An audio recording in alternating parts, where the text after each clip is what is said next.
Okay, turabashimiye mwe mwese rero aho muri hose muteze amatwi ikiganiro cacu well understanding.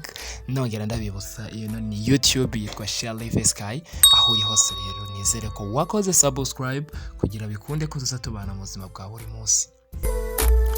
Kuri uyu munsi rero tukaba twabateguriye ibintu bitanu biranga umugabo, ibikorwa bitanu, imyitwarire itanu ya mbere izokwereka yuko umuntu runaka ari umugabo. Je nimvuga umugabo ntutahure wa muntu yambara ipantaro. Nimvuga umugabo si wa mugabo afise umugore n'abana, si umwe afise amaboko manini, si umwe ubona azi kugwana kubita abantu benshi, ahubwo umugabo ni ibikorwa bimuranga. Umukobwa, umudamu, umuntu uwo ari we wese kiremwa muntu ashobora kuba yoba umugabo, tukamwita umugabo, ariko turita umugabo ibikorwa yakoze.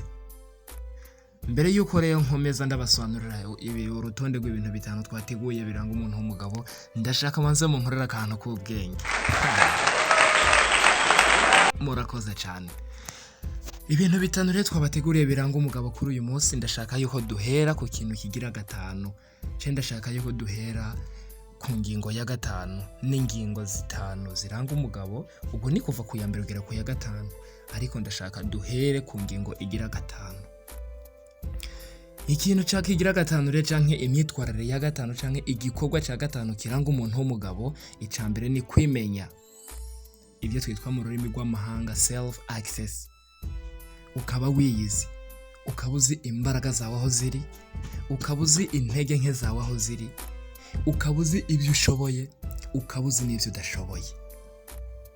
Iyo umaze kubaho wiyizi kugeza kuri uru rwego, bigufasha kenshi kuba muri sosiyete, kuko nta makimbirane ugirana n'abantu, ukora ibishoboka nk'uko umubiri wawe uba ubikwemerera n'ubwenge bwawe buba bubikwemerera. Iki gihe urasanga abantu benshi muhuza. Niwamara kuba wiyizi neza, uzi ibyo ushoboye n'ibyo udashoboye, birakurinda ibyago byinshi. Hari ibintu byinshi bibi utazobasha guhura nabyo kuko wiyizi. Urugero rwa mbere nko muri kano karere kacu, bino bihugu byacu bya East Africa, reka mfate urugero ku Rwanda n'u Burundi. Ntuzifata uri mu Burundi ngo umanutse kuri Tanganyika uzi neza yuko atamafaranga ufise. Iki gihe uriyizi. Ntuzifata uri mu Rwanda umanuke ku Gisenyi uje ku mazi, urazi ko watwara amafaranga menshi atamafaranga ufise. Iki gihe ingaruka bene izo ntizizokubaho. Ariko niba wasanga uri wa muntu ufite udufaranga dukeya, ntuzi yuko ufise akazi, ejo gashobora guha ayandi, urifashe, uri mu Burundi umanutse kuri Tanganyika, uri Kigali umanutse Gisenyi, ugiye kurya amafaranga, ugire muhira, maybe biranashobotse ubaye no mu nzu ukodesheje. Iki gihe usange bakwirukanye no mu nzu, nyirinza kubwira ati sohoka inzu gutya na gutya, ubura aho kuba. Iki gihe ibyago uzoba ugize bizaba bitewe no kuba utiyizi. Ntiwifise ko self access, ntiwiyizi. Ariko reka ngende nizera ko buri wese uteze amatwi Share Life Sky ateze amatwi kino biganiro well understanding, ariko aragenda atahura. Iki rero nico kintu cya gatanu kiranga umuntu w'umugabo. Reka tuve ku kintu cya gatanu kiranga umugabo tuje ku cya kane. Ikintu cya kane kiranga umugabo ni kwiyizera, self confidence. Ukiyizera mu byo ukora, ugakora ibintu uvyizeye, wabihaye icyizere cyawe kandi witeze ko bizogenda neza. Iki gihe ni waba utiyizeye, ntibizokunda kuzohanura n'undi muntu runaka, ntibizokunda kuhanura umuturanyi wawe, ntibizokunda kuhanura umubanyi wawe abashe kuba yokora ikintu runaka, kuko nta cyizere muri wowe ugira. Nta muntu azokwizera. Mbere yuko bakwizera, banza wiyizereho mu byo ukora byawe, ubanze wiyizere. Hari ukuntu muri sosiyete canke muri community abantu tugenda tubamo zitandukanye bashobora kuba bokureba bakavuga ati runaka wewe Okay, turabashimiye mwe mwese rero aho muri hose muteze amatwi ikiganiro cacu well icyo gihe barakwizeye nongera ugeze imbere yabo biraza YouTube yitwa Shell Sky tugiye n'ikibazo gikomeye nizere ko wakoze subscribe iyizere kunde ko tuzatubona icyo gihe bigenze uko byanse kuvuga kuri uyu mu munsi bintu rero biranga twabateguriye abagabo hari ibintu icyo bitanu batanga biranga umugabo ibikorwa nturi bitanu, umugabo imyitwarire itanu mu bikorwa nturi umugabo bakuravya kubona uri umugabo ariko ibikorwa byawe bya kigabo birakunaniye so ariko kuba uteze amatwi Shell Sky uteze amatwi kino kiganiro nizere ko buri wese agenda atahura icyo gukora iyizere mu byo ukora iyizere mu byo ukora kugira bikunde ko wizeza n'abandi ntuzofata umwana wawe umubwira ati mwananje ibi ko bimeze gutya na gutya ko hano vyanse biranse ariko biriya bizokunda icyo gihe atacizere muri ofisi nta mwana wawe uzohanura umubwire ko ibintu bizokunda akaba ariyo mpamvu rero twateguye kino kiganiro kugira ngo tuze duhanurana umunsi ku wundi gusa twibuza gukora subscribe reka rero tumanane tuve ku kintu cya kane kiranga umugabo tumanuke tujye ku cya gatatu ikintu cya gatatu kiranga umugabo ni iki gikurikira ubwoba ndetse no gukeka gutinya ukagira ubwoba muri wowe ukanakeka ku buryo ushobora kuba ureba ikintu ukavuga ati kiriya nikigenda uko hashobora kuba ibi icyo gihe iyo ugize ubwoba muri wowe iyo uri umuntu ugira ubwoba muri wowe umenya n'ukuntu ukemura ivyo bintu uri kurakeka ko bishobora kuba vyoba urugero rufatika mu rungano rwo muri iyi minsi soresore generation iri muri iyi minsi hari ijambo yiharaje ngo nta birenze nta bikaze umubyeyi umwe muri Kigali yafashe umwana abwira umwana we ati mwananje ko wirirwa hano mu rugo utajya gutembera bimeze gute umwana aramubwira ati nubwo bimbwiye uyu munsi nahise gahunda yo kujya gutembera aramubwira ati rero uyu munsi uze kujya gutembera nta kibazo umwana hageze amasaha yo kujya gutembera aricana na papa we muri salo aramubwira ati ko ugiye gutembera urazi imyitwarire yo mu muhanda umwana yabwiye papa we ati ndayizi papa we aramubwira ati gendere ugende utembere amasaha yo gutaha nagera ugaruke umwana yaragiye nta cyangombwa afite mu mufuka nta kintu na kimwe kimuranga afise nta kintu na kimwe comudefanda canke comurengera aramusahuye n'inzego z'umutekano mu barabara kandi turazi yuko mu mujyi nta hantu haba hari umutekano ari mu muhanda agenda adoza ageze muri ville neza ahura na polisi iramuhagarika maze ati ufise imyaka ingahe ati jefise imyaka 19 ati ivyangombwa birihe ati nta cyangombwa afise vy'ukuri umwana nta cyangombwa yari afise ariko mu rugo yari abifise hano umwana yaragiye ashigwa mu gasho arafungwa amara ibyumweru 2 afunzwe noneho papa we waje kumuzana ajanye n'ivyangombwa bamucana amande vy'ukuri hano papa w'uwo mwana igikorwa kiri mu bikorwa biranga abagabo kugira ubwoba ndetse no gukeka ibyo bintu ntavyo yakoze ntiyaketse ndetse ntiyagize n'ubwoba kuko iyaza gukeka yari gukeka ati uyu mwana agiye yiteguye kuko papa we yaramenyereye yakoze akazi mu gihe kirekire iby'umuja yarabizi ntiyigeze akeka yuko uyu mwana yaba adafite ibyangombwa ibica bitugaragariza neza ko iki kintu kiri mu biranga abagabo ubwoba ndetse no gukeka aho uzoba uri hose keka ko hari ikintu gishobora kuba coba kitari ciza ndetse ukeke ko hari n'ikintu cyiza gishobora kuba coba ico gihe witegure birumvikana neza yuko rero tugeze ku kintu cya kabiri kiranga umugabo turiko turagenda dusatira ku musozo tugera ku cya mbere mbibutsa ko ikintu cya gatanu twabonye kiranga umugabo ni kwimenya self access ikintu cya kane kiranga umugabo ni kwiyizera ariyo self confidence ikintu cya gatatu kiranga umugabo ubwoba ndetse no gukeka reka rero dukomeze tugera ku kintu cya kabiri kiranga umugabo turacari mu bintu byane byacu biranga abagabo. Ikintu ca kabiri kiranga umugabo, kumenya abandi, kuba sympathy, kumva uburibwe bw'uwundi muntu. Hari abantu benshi iyo bumvise bameze neza ibyo abandi baca bavyirengagiza. Mu bintu biranga umugabo, iyo we wumva ko hari ikintu kikubangamira, menya ko n'ubundi wese icyo kintu gishobora kuba camubangamira. Hari umuturanyi mfise hano sinza kumuvuga, ariko akunze gusohoka mu nzu asoje gufungura amasaha ya nijoro, kumva aravuze ngo Shaleve Sky, nanje tikarame, kumva rero zambwira ngo noneho ko mpaze ngo isi yose irahaze.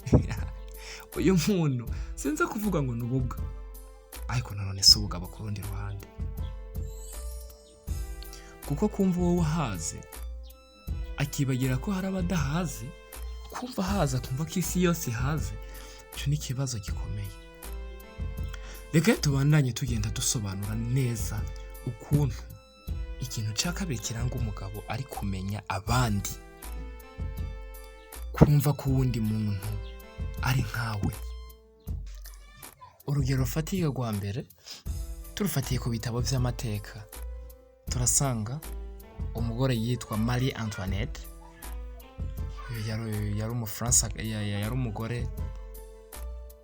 Marie Antoinette yari umugore wo mu Australiakazi, akaba yari ku mugabo w'umufaransa yarayoboye mu Bufaransa yitwa Louis XVI. Uno mugore yari umugore yiyemera cyane, yumva ko muhiriwe n'ibi bintu bimeze neza, igihugu cyose kimeze neza, kandi turazi mu ngo z'abayobozi nta kiba kihabuze. Rimwe niho bari ko abanyagihugu b'Ubufaransa basaba Louis XVI amubwira ati imikate irahenze bayigabanyiriza ibiciro. Uno mugore wiwe Marie Antoinette yaciye avuga ngo, yavuze mu rurimi rw'icyongereza avuga ati if the bread is expensive just buy the cake. Niba umugati uhenze nimurye keke.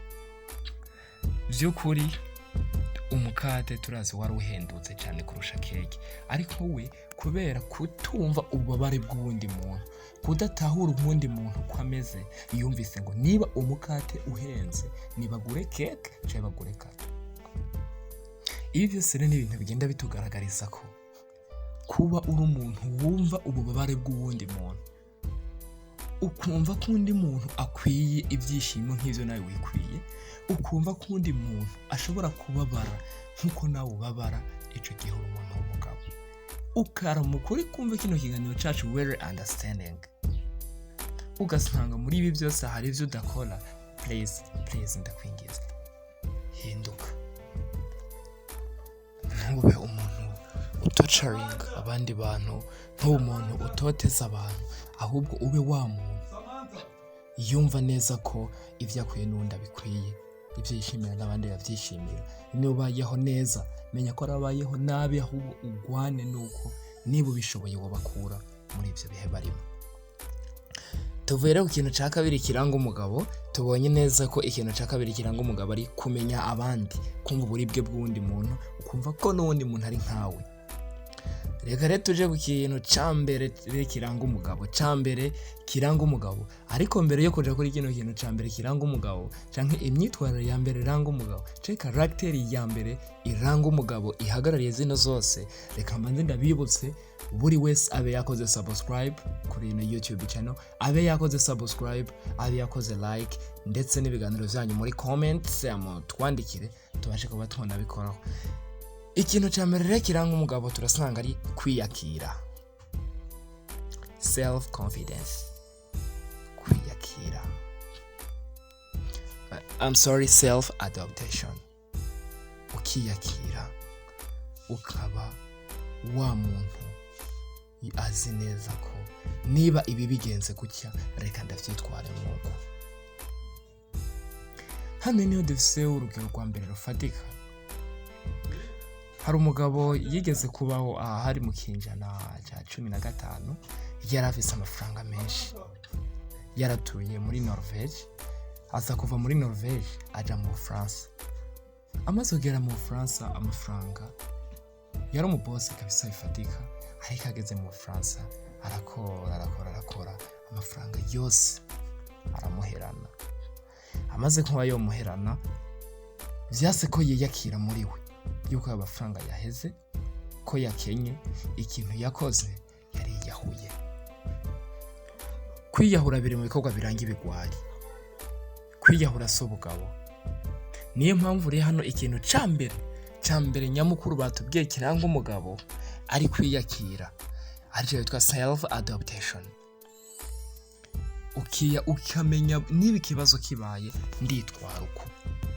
Hari abantu benshi nzi bagiye babaho mu buzima bumeze neza, mu buzima buryoshye, bafise buri kimwe mu rugo, bafise imodoka bagendamo, akazi, ariko ubuzima bukaje guhinduka.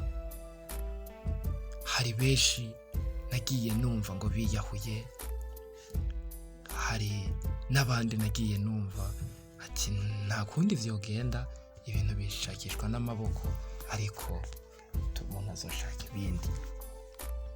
Ico gihe iyo ushoboye kwiyakira muri ubwo buryo uba ukoze igikorwa c'ubugabo. Kwiyakira, self adaptation, kwiyakira mu bihe vyose ugezemo, kandi ugafata umwanzuro mwiza umeze neza nk'umuntu w'umugabo. Ico gihe iyo ushoboye kwiyakira uba uri umuntu w'umugabo ukoze igikorwa cya kigabo. Hari umukobwa w'inshuti yanje yitwa Zandeje, yari umunyarwandakazi, yigeze kuba afise umuhungu bakundanye, kandi bari bakundanye byanyavyo. Umukobwa yarakunda umuhungu cyane, ariko kwa kundi usanga atazi bana zidakomana amahembe. Umuhungu aza guhura n'undi mukobwa, baraganira ibijanye na dating process. Umuhungu aza kwikundira uwundi mukobwa, biba ngombwa yuko atandukana na Zandeje. Zandeje ikintu yakoze, yagiye i Kigali, hari inzu yitwa ngo bakunze kwita ngo ni kuri etage kwa Makuza. Yagiye hejuru asimbukira hasi ariyahura. Ico gihe ibintu yakoze, yabuze self adaptation, vyase ko yiyakira, vyaramunaniye, ntiyigeze atekereza kwiyakira. Vyaramunaniye ko yiyakira muri ico kibazo, yumve ko azoronka n'undi. Urebe bino bintu yakoze bigaragaza neza ko nta self adaptation yari afise mu biranga umugabo. Ikiranga umugabo nyamukuru yaragitakaje. Rero tugana ku musozo, tugeze dusoje gusobanura neza ikintu cambere kiranga umugabo. Ubwo nkaba nizera we wese uteze amatwi ikiganiro Well Understanding kiba kiriko gikorwa na Shelife Sky, nizere ko wamaze gutahura neza kuba umugabo ibisabwa, ibikeneye kugira umugabo.